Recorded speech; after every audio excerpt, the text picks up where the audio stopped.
Start. ಕ್ರಿಸ್ತನಲ್ಲಿ ಪ್ರೀತಿಯುಳ್ಳಂಥ ದೇವಜನರೇ, ನಿಮ್ಮೆಲ್ಲರಿಗೂ ಯೇಸು ಕ್ರಿಸ್ತನ ಅತಿ ಪರಿಶುದ್ಧವಾದ ನಾಮದಲ್ಲಿ ನಿಮಗೆ ಸ್ವಾಗತವನ್ನು ಕೋರುತ್ತೇನೆ.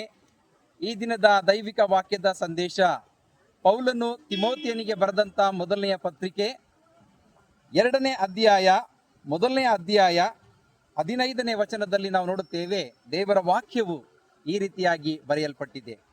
ಕ್ರಿಸ್ತ ಯೇಸು ಪಾಪಿಗಳನ್ನು ರಕ್ಷಿಸುವುದಕ್ಕೋಸ್ಕರ ಈ ಲೋಕಕ್ಕೆ ಬಂದನು ಎಂಬ ವಾಕ್ಯವು ನಂಬತಕ್ಕದ್ದಾಗಿಯೂ ಸರ್ವಾಂಗೀಕಾರಕ್ಕೆ ಯೋಗ್ಯವಾಗಿಯೂ ಅದೇ.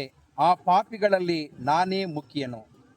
ಪ್ರಿಯ ದೇವಜನರೇ, ಈ ವಾಕ್ಯವನ್ನು ಕೇಳುತ್ತಾ ಇರುವಂಥ ನಿಮ್ಮ ಜೀವಿತದಲ್ಲಿ ಯೇಸು ಕ್ರಿಸ್ತನು ಪಾಪಿಗಳನ್ನು ರಕ್ಷಣೆ ಮಾಡುವುದಕ್ಕೆ ಬಂದಿದ್ದಾನೆ. ಈ ದಿನದಲ್ಲಿ ಅನೇಕ ಕ್ರೈಸ್ತರು ರಕ್ಷಣೆಗೋಸ್ಕರವಾಗಿ ವಿಧ ವಿಧವಾದ ಸ್ಥಳಗಳಿಗೆ ಭೇಟಿ ಕೊಡುವಂಥದ್ದನ್ನು ನೋಡುತ್ತೇವೆ. ಎಲ್ಲಿಯಾದರೂ ರಕ್ಷಣೆ ಸಿಗುತ್ತಾ? ಖಂಡಿತ ಸಿಗುವುದಿಲ್ಲ ಪ್ರಿಯರೇ.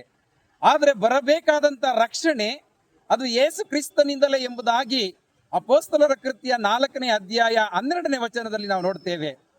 ಹಾಗಾಗಿ ದೇವರ ಒಂದು ಆಶೀರ್ವಾದವನ್ನು ನಾವು ಪಡೆದುಕೊಳ್ಳಬೇಕಾದ್ರೆ ಬರಬೇಕಾದಂಥ ರಕ್ಷಣೆ ಅದು ಯೇಸು ಕ್ರಿಸ್ತನಿಂದಲೇ.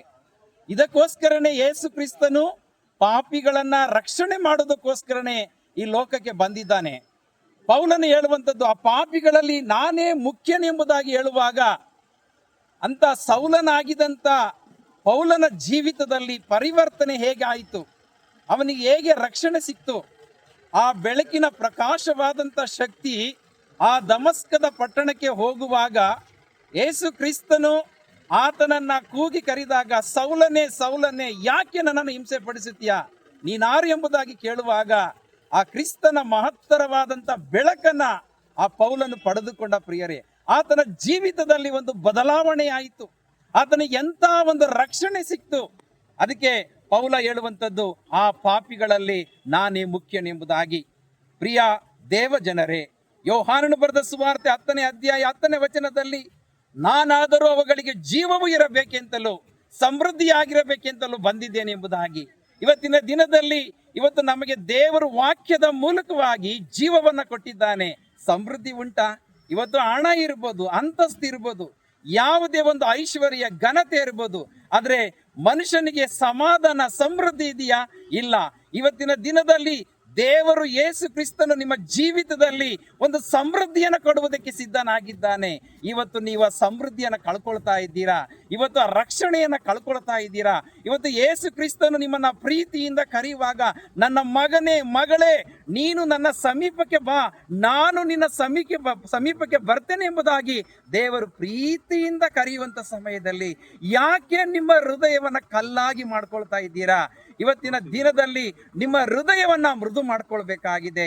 ಆ ಮೃದುವಾದಂಥ ಜೀವಿತ ನಿಮ್ಮಲ್ಲಿರುವುದಾದರೆ ನಿಮ್ಮ ಕುಟುಂಬದಲ್ಲಿ ಸಮೃದ್ಧಿ, ನಿಮ್ಮ ಕುಟುಂಬದಲ್ಲಿ ಸಮಾಧಾನ, ನಿಮ್ಮ ಕುಟುಂಬದಲ್ಲಿ ಸಂತೋಷ ಸಿಗುವುದಾಗಿದೆ. ಆ ಸಂತೋಷವನ್ನ ಯೇಸು ಕ್ರಿಸ್ತನು ತನ್ನ ವಾಕ್ಯದ ಮೂಲಕವಾಗಿ ಕೊಡುವುದಕ್ಕೆ ಶಕ್ತನಾಗಿದ್ದಾನೆ.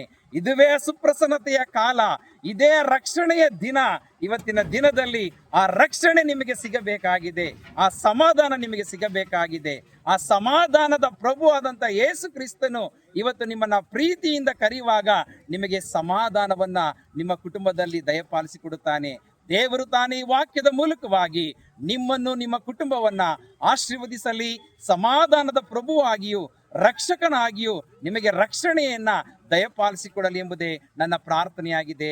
ದೇವರು ತಾನೇ ವಾಕ್ಯದ ಮೂಲಕವಾಗಿ ನಿಮ್ಮನ್ನು ನಿಮ್ಮ ಕುಟುಂಬವನ್ನ ಈ ಸಮಯದಲ್ಲಿ, ಈ ದಿನದಲ್ಲಿ ವಿಶೇಷವಾಗಿ ತನ್ನ ಹಸ್ತದಲ್ಲಿ ಇಟ್ಟುಕೊಂಡು ಕಾಪಾಡಲಿ. ಆಮೇನ್.